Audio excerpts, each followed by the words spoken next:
ferme avec environ 70 vaches laitières sur une SAU à peu près de 250 hectares, dont 150 hectares de surface fourragère. Donc on est en agriculture biologique depuis 2010.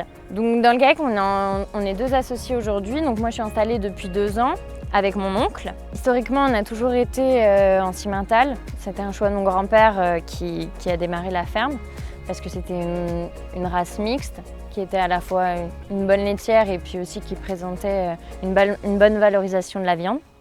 L'arrivée en bio, c'est une réflexion qui s'est faite assez tôt. Par contre, mon père et mon oncle vraiment ont réfléchi longtemps parce que c'est quand même un système qui change beaucoup les habitudes. Les vaches se sont très bien habituées à ce changement de système. On avait peur que le passage en bio crée une forte baisse de production.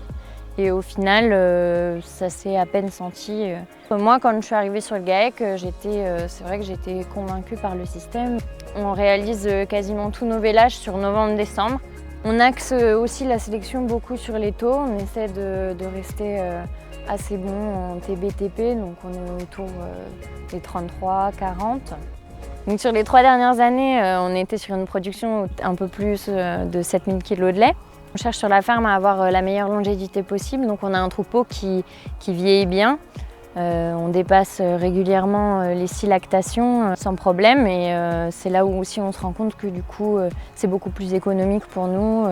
Ce que peut-être l'agriculture biologique a changé depuis quelques années, c'est qu'on cherche encore plus qu'avant à être dans un système au maximum autonome. Aujourd'hui, on fait nos propres concentrés, notre propre farine.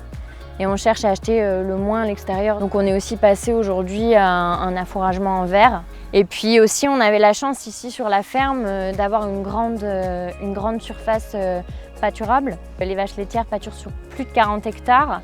Donc ça nous permet de changer tous les jours de parcelles et comme ça de valoriser au mieux la pâture. Parfois on fait face à un certain nombre de problèmes, notamment ici les aléas climatiques. Mais on se rend compte que c'est un peu l'avantage aussi de l'Incimmental et de la solidité de cette race, c'est que du coup, elle s'adapte assez bien finalement à des conditions climatiques qui changent, aux sécheresses qu'on a eues ces différentes années.